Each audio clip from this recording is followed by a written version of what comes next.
பிஸ்மில்லாஹ்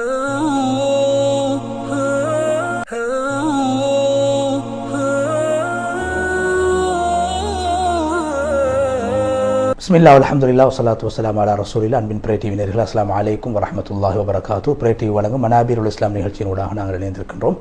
இஸ்லாமிய புனித ஸ்தலங்களில் நிகழ்த்தப்படுகின்ற ஹுத்பாக்களை மொழிபெயர்த்து வழங்குகின்ற இந்த நிகழ்ச்சியை 268வது தொடரை இன்றைய தினத்திலே பிரே டிவி உங்களுக்கு வழங்க இருக்கின்றது.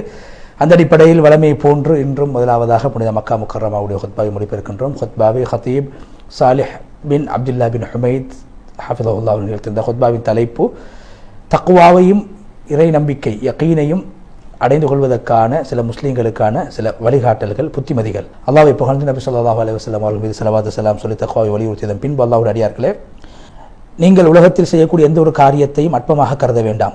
எந்த அமல் அல்லாஹ்வுடைய ரஹ்மத்துக்கு பின்னால் உங்களை சொர்க்கத்துக்கு கொண்டு போய் சேர்க்கும் என்று உங்களால் சொல்ல முடியாது.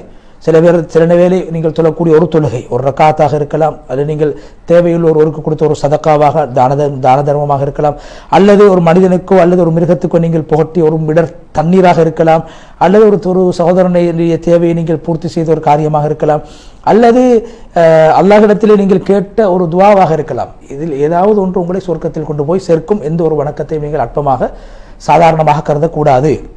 எனவே என்னுடைய விடயத்தை அல்லாஹின் பக்கம் நீ பாரம் சாட்டிவிடு, அல்லாஹ்வுடைய ரஹ்மத்தை விட்டு நிராசையாக கூடாது. எல்லா சந்தர்ப்பத்திலும் அல்லாஹ்வை நீ புகழ். அல்லாஹ் குர்ஆனில் சூரா தௌபா 95வது வசனம், நபியை நீங்கள் சொல்லுங்கள், மனிதர்கள் நீங்கள் அமல் செய்யுங்கள், அல்லாஹும் அவனுடைய தூதரும் முஃமின்களும் உங்களுடைய அமல்களை பார்த்து கொண்டிருக்கிறார்கள். நீங்கள் மறைவான விடயங்களையும் வெளியங்கமான விடயங்களையும் அறியக்கூடிய அல்லாஹின் பக்கமே திருப்பி அனுப்பப்படுவீர்கள். அவன் உங்களுக்கு நீங்கள் செய்த காரியங்களை எல்லாம் எடுத்து கூறுவான்.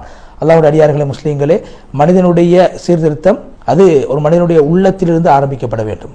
அவன் உள்ளால் அவன் திருந்த வேண்டும். ஈமானை கொண்டு உள்ளம் பரிசுத்தம் அடையும்.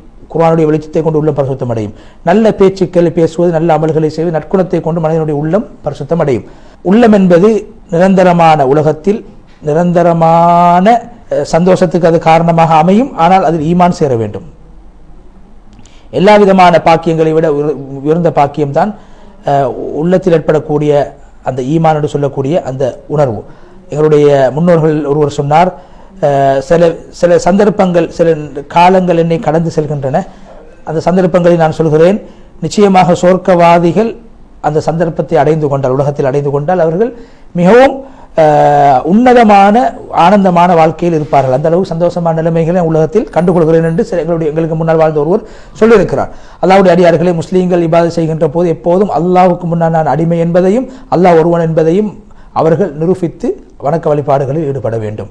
உலகத்துடைய பிரயோசனங்களை காண்பதை போல் அல்லாஹ்வுடைய பொருத்தத்தையும் தேட வேண்டும். அல்லாஹ் குர்ஆனில் சொல்கிறான், நீங்கள் தொழுகையை நிலைநாட்டினால் பூமியிலே நீங்கள் உங்களுடைய ஆகாரத்தை தேடி சுத்தி தெரிய வேண்டும். அல்லாஹ்விடத்தில் அவருடைய ஆகாரத்தை நீங்கள் தேடுங்கள்.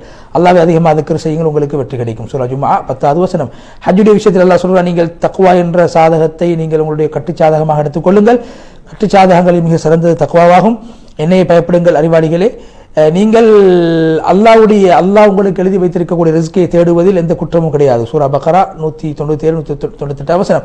அதே போல ஹஜ்ஜுடைய விடயத்தில் அல்லாஹ் தஆலா மேலும் சொல்கிறான், மனிதர்களுக்கு நீங்கள் ஹஜ்ஜை கொண்டு அறிமுகம் செய்யுங்கள். ஹஜ்ஜின் பக்கம் மனிதர்களை நீங்கள் அழைக்க வேண்டும். அவர்கள் நடந்த நிலைமையிலும் மெலிந்த ஒட்டகங்களில் அவர்கள் தூர பிரயாணங்களை செய்து மேற்கொண்டு அவர்கள் மக்காவை வந்து அடைவார்கள். எல்லா விதமான மூளை முடுக்குகளில் இருந்து வருவார்கள். அவர்களுக்கு உலகத்துடைய பயன்களை அவர்கள் காண்பதற்காக அல்லாஹ்வுடைய பெயரை அதிகமாக திக்ர் செய்வதற்காக. சூரா அல் ஹஜ் 27-28 வசனம். அதேபோல் பொதுவான வணக்க வழிபாடுகளை பற்றி அல்லாஹ் சொல்கின்ற போது அல்லாஹ் சொல்கிறான், சஹாபாக்களில் சில பேர்கள் பூமியிலே சுற்றி திரிவார்கள் அல்லாஹ்வுடைய ரிஸ்கை தேடியவர்களாக. இன்னும் சில பேர்கள் அல்லாஹ்வுடைய பாதையில் போராட்டத்தில் ஈடுபடுவார்கள். சூரா அல் முஸம்மில் 220வது வசனம். அதே போன்று அல்லாஹ்வுடைய குர்ஆனில் போலப்படக்கூடியவர்கள் யார் என்றால், அவர்கள் அல்லாஹ்வுடைய மாளிகையை அவர்கள் உயிர்ப்பிக்கக்கூடியவர்களாக இருப்பார்கள். அவர்கள் வியாபாரமும் செய்வார்கள், கொடுக்கல் வாங்கலையும் ஈடுபடுவார்கள். அல்லாஹ்வுடைய பள்ளி வாசலில் நேரத்தை கழிக்கக்கூடியவர்கள் வியாபார நடவடிக்கையில் ஈடுபடுவார்கள் என்று அல்லாஹ் தஆலா குர்ஆனிலே கூறுகின்றான். என்றாலும் அவர்களுடைய வியாபாரமோ அவர்களுடைய தொழிலோ அல்லாஹ்வுடைய திக்ரை விட்டும் தொழுகை நிலைநாட்டுவதை விட்டும் ஜக்காத் கொடுப்பதை விட்டும் அவர்களை பராமுகமாக்க மாட்டாது. அவர்கள் உள்ளங்களும் பார்வைகளும் பிறழக்கூடிய நாளை அவர்கள் அஞ்சுகிறார்கள். சூரா அன்-நூர் 37 வசனம். எனவே மேலே சொல்லப்பட்ட அந்த அடிப்படையில் முஸ்லீம்களே, அந்த உலகத்தையும் மறுமையையும் இணைப்பது, உள்ளத்துடைய அமலையும் பூமியை நிர்வகிப்பது, இது ரெண்டையும் இணைத்து மேலும் சொல்லப்பட்ட வசனங்களின் மூலமாக நாங்கள் இரண்டு விடயங்களுக்கும் இடையில் இருக்கக்கூடிய இணைப்பை நாங்கள் காண்கின்றோம். அதன் மூலமாக அந்த பரிபூர்ணமான அந்த பாதையில் ஒரு மனிதன் முன்னேற்றம் அடைவதை இது எங்களுக்கு கோடு போட்டு காட்டுகிறது. மனிதனை பாதுகாக்கக்கூடிய, அதே போன்று மனிதனுடைய ஆன்மாவை பாதுகாக்கக்கூடிய மேலான காரியங்களுக்கு அது வழிவகுக்கக்கூடியதாக அமையும். உலகத்தையும் துனியாவையும் இரண்டையும் இணைத்து பார்ப்பது மனிதனுக்கு நிம்மதியை சந்தோஷத்தை கொடுக்கக்கூடியதாக அமையும். அலி ரலியல்லாஹு தஆலா உலகத்தை பற்றி சொல்கிற போது சொல்கிறார்கள், உலகம் என்பது யார் உண்மையாக நடக்கிறாரோ அவருக்கு உண்மையான வீடாகும். யார் உலகத்தை சரியாக புரிந்து நடக்கிறார் அது உலகம் அவருக்கு ஆஃபியத்தாக ஆரோக்கியமாக இருக்கும். அதே போன்று யார் இந்த உலகத்திலிருந்து மறுமைக்காக சம்பாதித்துக் கொள்வார்களோ அவர்களுக்கு இந்த உலகம் செல்வமாக இருக்கும். அது இந்த உலகம் அவர்கள் அல்லாஹ்வுடைய நேசர்களுக்கு பள்ளிவாசலாகவும் அல்லாஹ்வுடைய வஹி இறங்கக்கூடிய இடமாகவும் மலக்குமார் தொழக்கூடிய இடமாகவும் முன்னே அவுலியாக்கள் மறுமை சம்பாத்தியத்தில் ஈடுபட்ட இடமாகவும் இந்த உலகம் இருக்கும். எனவே இந்த உலகத்திலே அவர்கள் அல்லாஹ்வுடைய ரஹ்மத்தை பெற்றுக் கொண்டார்கள், அல்லாஹ்வுடைய சொர்க்கத்தை ஆசைப்பட்டார்கள். எனவே யார் இந்த உலகத்துக்கு யார் இந்த உலகத்துக்கு ஏசிக்கொண்டிருக்கான உலகமோ அது பிரிந்து செல்வதற்கு நெருங்கிவிட்டது. அது தான் இந்த உலகத்தை விட்டு நான் பிரிந்து போகிறேன் என்று உலகம் சொல்லிக் கொண்டிருக்கிறது. எனவே உலகம் என்ன செய்கிறது, அதனுடைய சோதனை மூலமாக உலகத்துடைய சோதனை எடுத்து காட்டுகிறது, சந்தோஷத்தின் மூலமாக சந்தோஷத்தை உங்களுக்கு எடுத்து காட்டுகிறது. ஒரு சாரார் இந்த உலகத்தை இழிவாக பேசுகிறார்கள், இன்னொரு சாரார் உலகத்தை புகழ்ந்து கொண்டிருக்கிறார்கள். எனவே அவர்கள் உண்மை சொல்லிக் கொண்டிருக்கிறார்கள். அவர்களுக்கு இந்த உலகம் அற்பமானது என்பதை அவர்களுக்கு உணர்த்துகிறது. அதன் மூலமாக அவர்கள் படிப்பினை பெற்றார்கள் என்று அலி ரலியல்லாஹு தஆலா குறிப்பிட்டார். அதே மாதிரி அபூ சுலைமான் தாரானி என்று சொல்லக்கூடிய ஒரு அறிஞர் குறிப்பிடுகிறார், இந்த உலகம் என்பது அல்லாஹ்வுடைய விரோதிகளுக்கு அல்லாஹ்வை விட்டும் தூரமாக்கக்கூடியதாகும், அல்லாஹ்வுடைய அவுலியாக்களை அல்லாஹ்வின் பக்கம் கொண்டு போய் சேர்க்கக்கூடியதாகும். எனவே யார் அல்லாஹு தாலா பரிசுத்தமானவனாக இருக்கிறான், அவன் ஒரு விடயத்தை அல்லாஹ்வோடு தொடர்புபடுவதற்கும் அல்லாஹ் விட்டு துண்டிக்கப்படுவதற்கும் காரணமாக ஆக்கியிருக்கிறான். சில பேர்களுக்கு இந்த உலகம் அல்லாஹ் விட்டு தூரமாக்கப்படுவதற்கு காரணமாக இருக்கும், இன்னும் சில பேருக்கு இந்த உலகம் அல்லாஹ் பக்கம் நெருங்குவதற்கு காரணமாக இருக்கும். எனவே இது அனைத்தும் உள்ளத்தினால் சம்பந்தப்பட்ட விடயங்கள், உடம்பால் சம்பந்தப்பட்ட விடயங்கள் அல்ல. எனவே சிந்தித்து நடந்து கொள்ள வேண்டும். இப்னு அப்பாஸ் சொல்கிறார்கள், யார் உலகத்தில் மனிதர்களை விட்டு தேவையற்று வாழ வேண்டும் என்று விரும்புகிறாரோ அவர் அல்லாஹ்விடத்தில் இருக்கக்கூடிய விடயங்களை மிகவும் ஆசைப்பட வேண்டும். தன்னிடத்தில் இருக்கக்கூடிய விடயங்களை விடவும் அல்லாஹ்விடத்தில் இருக்கக்கூடிய விடயங்களை அதிகமாக ஆசைப்பட வேண்டும். அல்லாஹ்வுடைய அடியார்களே, இந்த உலகத்திலே பற்றற்ற தன்மை 6 விடயங்களில் உண்டாகும். ஒன்று மன நிம்மதி, அதாவது போதும் என்ற தன்மை. அதே போன்று மனிதர்களை விட்டு ஒதுங்கி நடப்பது, அதே போன்று பணத்தை விட்டும் ஒதுங்கி நடப்பது, தன்னை விட்டும் மனிதர்களை விட்டும் வெளி தோற்றத்தை விட்டும் சொத்து செல்வங்களை விட்டும் பதவியை விட்டும் ஒதுங்கியிருந்தால் உலகத்தில் பற்றற்றவர்களாக எங்களால் வாழலாம். அஹ்மது பின் ஹம்பல் ரஹ்மத்துல்லாஹி அலைஹி கேட்கப்பட்டது, ஒரு மனிதனிடத்தில் 1000 தங்க பொற்காசில் இருக்கும் போது அந்த மனிதன் உலக பற்றற்றவனாக கருதப்படுவானா? அஹ்மது பின் ஹம்பல் ரஹ்மத்துல்லாஹி சொன்னார், ஆம், அவன் உலக பற்றற்றவனாக அதாவது கருதப்படுவான். எப்போதென்றால் உலகம் அவனுக்கு அதிகமாக கிடைக்கின்ற போது அவன் சந்தோஷம் அடையக்கூடாது, உலகத்தில் குறைபாடு ஏற்படுகின்ற போது கவலைப்படாமல் இருக்க வேண்டும். 2 விடயங்களும் இருந்தால் 1000 சீனார்கள் இருக்கக்கூடியவனும் 1000 தங்க நாணயங்களை தன்னகம் கொண்டிருக்கக்கூடியவனும் உலக பற்றற்றவனாக கருதப்படுவான். மேலும் சொன்னார்கள், சஹாபாக்களிடத்தில் சொத்து செல்வங்கள் இருந்தன, எங்களை விட அதிகமாக இருந்தன, ஆனால் என்றாலும் அவர்கள் உலகத்திலே பற்றற்றவர்களாக வாழ்ந்திருக்கிறார்கள். அதே போன்று சுஃபியான் சௌர் ரஹ்மத்துல்லாஹி அலைஹி அவரிடத்தில் கேட்கப்பட்டது, ஒரு மனிதன் அவனிடத்தில் பணம் இருக்கும் போது உலகப்பற்றவனாக கருதப்படுவானா? சொன்னார்கள், ஆம், அவன் உலகப்பற்றவனாக கருதப்படுவான். சோதனை ஏற்பட்டால் பொறுமை காக்க வேண்டும், ஏதாவது அவனுக்கு அல்லாஹ்வுடைய அருட்கொடைகள் கிடைத்தால் நன்றி செலுத்த வேண்டும். இன்னொரு வசனம் வருகிறது, உண்மையான உலகப்பற்றவர் யார் என்றால் அல்லாஹ் அவருக்கு உபகாரங்களை செய்தால் அதுக்கு நன்றி செலுத்துவார், சோதனைகள் ஏற்பட்டால் அதற்காக அவர் பொறுமையை காப்பார். அவர்தான் உண்மையான உலகப்பற்றவர். அல்லாஹ்வுடைய அடியார்கள் யார் இந்த யக்கீன் என்று சொல்லக்கூடிய இறை நம்பிக்கை யார் உறுதிப்படுத்துவார்களோ, அல்லாஹ்வை யார் எல்லா விடயங்களும் நம்புவார்களோ, அல்லாஹ்வுடைய ஏற்பாடுகளை பொருந்திக் கொள்வார்களோ, அல்லாஹ்வுடைய படைப்பினங்களோடு யார் சம்பந்தப்படாமல் வாழ்வார்களோ, உலகத்தை முறையாக யார் தேடுவார்களோ, அதே போன்று அவர்தான் உண்மையான யக்கீனை உருவாக்கக்கூடியவர். அதே போன்று யாருக்கு யக்கீன் கிடைத்து விடுமோ அவர் மனிதனுடைய பொருத்தத்தை அவர் எதிர்பார்க்க மாட்டார், அல்லாஹ்வை கோபித்து மனிதர்களுடைய பொருத்தத்தை அவர் எதிர்பார்க்க மாட்டார், மனிதர்களை அவர் அல்லாஹ் கொடுத்த ரிஸ்கின் மூலமாக மனிதர்களை போலவும் மாட்டார், அல்லாஹ் கொடுத்த ரிஸ்கிலிருந்து அவருக்கு ஏதேனும் கிடைக்கவில்லை என்பதற்காக வேண்டி அவர் மனிதர்களை பழிக்கவும் மாட்டார். அவர் தான் உண்மையான நம்பிக்கை உள்ளவர். யாரிடத்தில் யக்கீன் என்ற தன்மை இருக்குமோ அவர் அறிந்து கொள்வார், எவ்வளவுதான் பேராசையாக அவர் நடந்தாலும் அல்லாஹ் எழுதியதை மாத்திரமே அவரால் அடைந்து கொள்ள முடியும். அதே போன்று யார் வெறுத்தாலும் அந்த வெறுப்பால் அவருக்கு எந்த பழிப்பும் உண்டாக மாட்டாது, அவர் உண்மையான யக்கீன் உள்ளவர். யாருடைய உள்ளத்தில் போதும் என்ற தன்மை வருமோ அவருடைய கரங்கள் உலக விடயங்களை விட்டும் தூரமாகிவிடும். யாருடைய உள்ளம் அல்லாஹ்வின் பக்கம் தேவை காணுமோ அவருடைய செல்வம் அவருக்கு எந்த பயணத்தையும் அதாவது பிரயோசனத்தையும் பயனையும் கொடுக்க மாட்டாது. போதும் என்ற தன்மை அல்லாஹ்வினால் எழுதப்பட்டதை தடுக்க மாட்டாது, பேராசை அல்லாஹ்வினால் தடுக்கப்பட்டதை கொண்டு வரவும் மாட்டாது. உனக்கு எது கிடைக்கவில்லையோ அது அல்லாஹ்வுடைய ஏற்பாட்டின் பிரகாரம் கிடைக்கவில்லை, எது உனக்கு கிடைத்ததோ அது அல்லாஹ்வுடைய ஏற்பாட்டு இல்லாமல் கிடைக்காமல் போகவும் இல்லை. அல்லாஹ்வுடைய அடியார்களே, முஸ்லீம்களே, யார் அல்லாஹ்வின் பக்கம் தன்னுடைய விடயங்களை பாரம் சாட்டுவார், அல்லாஹ் அவர்களுக்கு போதுமானாகிவிடும். யார் அல்லாஹ்விடத்தில் கேட்பார், அல்லாஹ் அவர்கள் கொடுப்பான். யார் அல்லாஹ்வை கொண்டு உலகத்தில் தேவையற்று இருப்பார், அல்லாஹ் அவரை தேவையற்றவர் ஆக்குவான். போதும் என்ற தன்மை அழியாத ஒரு செல்வமாகும். போதும் என்ற எதையும் பொருந்திக் கொள்ளக்கூடிய தன்மை அழியாத ஒரு சொத்தாகும். போதுமாக இருக்கக்கூடிய குறைவானது அதிகமாக கிடைத்து மனிதனை அல்லாஹ்வுடைய அருளை விட்டு பாழாக்கக்கூடிய அதிகத்தை விட அதிகமாக சிறந்தது. நலவுகள் அழிய மாட்டாது, பாவங்கள் மறக்கடிக்கப்பட மாட்டாது, அல்லாஹ் தஆலா மரணிக்க மாட்டான்.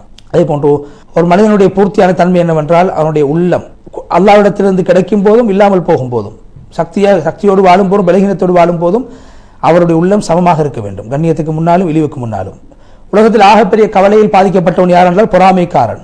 அவர்களில் மிகவும் ஆடம்பரமாக வாழக்கூடியவன், மனிதர்களில் மிகவும் சுதந்தியாக வாழக்கூடியவர், போதும் என்ற தன்மை உள்ளவர். கண்ணியமான சுதந்திரமான மனிதன் இந்த உலகத்தை விட்டும் அவர் உலகம் பிரிவதற்கு முன்னால் அவர் பிரிந்து செல்வார். உலகத்தில் இருக்கக்கூடிய மேலான எண்ணங்கள் மேலெண்ணங்கள் மறுமையை மறக்கடிக்க செய்துவிடும். நீ பரக்கத்தை அறிந்து கொள்ள வேண்டுமாக இருந்தால் அல்லது உரிமைகள் பாழாக்கப்படுவதை பற்றி நீ தெரிந்து கொள்ள விரும்பினால் மனிதர்களை பாரு. போதும் என்ற தன்மை இருக்கிறதா என்று பாரு, உள்ளம் பிரசுத்தமாக இருக்கிறதா என்பதை பாரு, சந்தேகமான விடயங்களை விடுகிறார்களா என்று பாரு, குறையை ஏற்படுத்தக்கூடிய விடயங்களை தவிர்த்து கொள்கிறார்களா என்பதை பாரு, தேவையில்லாத விடயங்களில் ஈடுபடுகிறார்களா இல்லையா என்பதை பாரு என்று சொல்லி குர்ஆனுடைய ஒரு வசனத்தை சொல்லி, அல்லாஹ் உனக்கு வழங்கியதன் மூலமாக மறுமையை நீ சம்பாதித்துக்கொள், உலகத்தில் நீ செய்ய வேண்டிய கடமைகளை நீ மறந்துவிடக்கூடாது, உனக்கு அல்லாஹ் உபகாரம் செய்ததை போன்று நீ அடியார்களுக்கு உபகாரம் செய்ய வேண்டும், உலகத்தில் குழப்பங்களை செய்யாதே, அல்லாஹ் தஆலா நிச்சயமாக குழப்பம் செய்யக்கூடிய விரும்ப மாட்டான். சூரா கஸஸ் 77 வசனம். அதை சொல்லி ஹுத்பாவுடைய முதலாவது பகுதியை விட்டு விடைபெற்று ஹுத்பாவுடைய இரண்டாவது பகுதியில் அல்லாஹ் இப்போ வந்து நபி ஸல்லல்லாஹு அலைஹி வஸல்லம் சொல்லி தக்வாவை வலியுறுத்தியதன் பின்பு அல்லாஹ்வுடைய அடியார்களே, யாருடைய உள்ளத்தில் உலகம் மகத்தானதாக மாறிவிடுமோ அவர் புகழை விரும்பக்கூடியவராகவும் பழிப்பை வெறுக்கக்கூடியவர்களாக மாறிவிடுவார். அது சில நேரத்திலே சில ஹக்குகளை அவர் செய்வதை விட்டும் அவரை தூரமாக்கிவிடும். மனிதர்கள் பழிப்பார்கள் என்பதற்காக வேண்டி அதே போன்று மோசமான காரியங்களில் ஈடுபடுவதற்கு அவரை அது தூண்டும். மக்களுடைய புகழை பெற வேண்டும் என்பதற்காக அவர் நிச்சயமாக மற்றவர்களுக்காக உழைக்கக்கூடியவராகவும் அதே போன்று அவர் இருப்பவரை ஒன்று சேர்க்கக்கூடியவராகவும் அவரை பேராசையின் பக்கம் இட்டு செல்லக்கூடியதாகவும் அது மாறிவிடும். எந்த ஒன்றையும் கூட அவர் பிரயோசனம் அடைய மாட்டார். உலகத்துடைய சுமையை விட்டு அவர் நிம்மதி அடைய மாட்டார். அதே போன்று எத்தனையோ செல்வந்தர்கள் அவரை நீங்கள் ஏழைகளாக காண்பீர்கள், ஆனால் அவருடைய உள்ளம் சிறியதாக இருக்கும். ஏன் காரணம்? அவருடைய முகம் கடுகடுத்ததாக இருக்கும். எப்போதும் கவலையோடு இருப்பார்கள். ஆனால் செல்வந்தர்கள் தன்னிடத்தில் இருப்பதை கொண்டு பேராசை அடைவார்கள். அவரால் முடியாத ஒன்று அவர் ஆசைப்பட்டுக் கொண்டிருப்பார். அல்லாஹ்வுடைய அடியார்கள் தக்வாவை நீங்கள் கடைபிடித்துக் கொள்ளுங்கள், அறிந்து கொள்ளுங்கள். இந்த உலகத்துடைய நிலைமை இவ்வாறு தான். இதான் மனிதனுடைய இயல்பு இவ்வாறு தான். மனிதனுடைய செயல்பாடுகள் உள்ளத்தை துயரக்கூடியதாக இருக்கிறது. மனிதனுடைய எண்ணங்களுக்கு ஏற்றவாறு உலகம் அமையும். உங்களுக்கு முன்னால் ஒரு மாதம் வர இருக்கிறது, குர்ஆன் அருளப்பட்ட மாதமாகும். அது மனிதர்களுக்கு நேர்வழி கொடுப்பதற்கு அருளப்பட்டது. தெளிவுபடுத்தக்கூடிய விடயங்கள் அந்த குர்ஆனில் இருக்கிறது. சூரா அல்-பக்ரா 185 வசனம். குர்ஆனுடைய மாதம். அதே போன்று தக்வா என்பது மிக சிறந்த கட்டுச்சாதகமாகும். அல்லாஹ்வுடைய மிக முக்கியமான அல்லாஹ்வுடைய மிக பிரம்மாண்டமான பாக்கியங்களின்பால் மனிதனை இட்டுச் செல்லக்கூடியதாகும். யார் தக்வாவை கடைபிடிக்கவில்லையோ அவர் எப்படி தக்வாதாரிகளுடைய அந்தஸ்தை பெறுவார்? ரமலானுடைய மாதம் அது மனிதர்களை ஆசாபாசங்களை விட்டு மன உச்சைகளை விட்டு தூரமாக்கக்கூடிய மாதமாகும். உலமாக்கள் குறிப்பிடுவார்கள், அல்லாஹு தஆலா நோன்பை ஒரு மனிதன் நோன்பை அல்லாஹ் எப்படி ஆக்கியிருக்கிறார் என்றால் சில கஃபாராக்கள் குற்றப்பரிகாரங்களுக்கு ஈடாக அல்லாஹு தஆலா ஆக்கியிருக்கிறான். கொலை செய்தால் 2 மாதம் தொடர்ச்சியாக நோன்பு பிடிக்க வேண்டும். லிஹார் என்று சொல்லக்கூடிய தன்னுடைய தாயை குடும்ப உறுப்பினர்களுக்கு ஒப்பாக்கி பேசினால் 2 மாதம் தொடர்ச்சியாக நோன்பு பிடிக்க வேண்டும். பொய் சத்தியத்துக்கும் 10 நாள் நோன்பு பிடிக்க வேண்டும், 3 நாள் நோன்பு பிடிக்க வேண்டும். இவ்வாறாக அல்லாஹு தஆலா நோன்பை சில வணக்கங்களுடைய சில விடயங்களுடைய குற்றப்பரிகாரமாக அல்லாஹு தஆலா ஆக்கி வைத்திருக்கிறான். எனவே யாருக்கு நரகத்தை விட்டு இன்னொரு விடுதலை செய்ய முடியாது, அவரால் நோன்பு பிடிக்க முடியும். எனவே மனிதர்கள் நரகத்தை விட்டு பாதுகாக்கப்படுவது, மன உச்சைகளை விட்டு தூரமாக்கப்படுவதற்கு நோன்பு காரணமாக அமைகிறது என்பதை சொல்லி அல்லாஹ்வுடைய அடியார்களே, மேலே சொல்லப்பட்ட ஹதீஸ் பின்னால் சொல்ல இருக்கக்கூடிய ஹதீஸுக்கு சொந்தக்காரராக நீங்கள் மாறுவதை விட்டு பாதுகாத்துக் கொள்ளுங்கள். நபி ஸல்லல்லாஹு அலைஹி வஸல்லம் ஒரு மனிதன் நாசமாக போகட்டும், ரமலானுடைய மாதம் அடைந்தும் ரமலானுடைய மாதத்தில் பாவம் மன்னிக்கப்படாதவராக ரமலான் அவரை கடந்து செல்கின்ற ஒரு மனிதனை அல்லாஹ் சபிக்கட்டும். அதே போன்று யார் ரமலானுடைய நோன்பு நோட்டவர்களாக வீணான பேச்சுக்கள் பொய் சத்தியங்களை விட்டு தூரமாகவில்லையோ அவருக்கும் அவர் அந்த சாப்பாட்டையும் குடிப்பையும் விடுவதில் அல்லாஹ்வுக்கு எந்த ஒரு லாபமும் கிடையாது. அது அவருக்கு தாகம் மாத்திரமே, பசி மாத்திரமே எஞ்சிவிடும். எத்தனையோ நோம்பாளிகள் அவருடைய நோம்பின் மூலமாக பசியை தாகத்தை மாத்திரம் அடைந்து கொண்டிருக்கிறார்கள். எத்தனையோ நின்று வணங்கக்கூடியவர் நின்று வணங்குவதன் மூலமாக விழிப்பையும் சிரமத்தையும் அடைந்து கொள்கிறார்களே தவிர நன்மை ஒன்றையும் அவர்கள் அடைந்து கொள்ளவில்லை என்று சொல்லி நீண்டதொரு துவாவை செய்து ஹதீப் சாலிஹ் அல் ஹுமைத் ஹஃபிதுல்லாஹ் அவர்கள் நீண்டதொரு ஹுத்பாவை விட்டும் மக்கா முக்கர்ரமாவுடைய அந்த மிம்பரை விட்டு விடைபெற்று சென்றார்கள். அடுத்ததாக நேயர்களுக்கு மனாபில் இஸ்லாம் நிகழ்ச்சியுடைய 268வது தொடரில் புனித மதீனா முனவ்வராவுடைய ஹுத்பாவை மொழிபெயர்க்க இருக்கின்றோம்.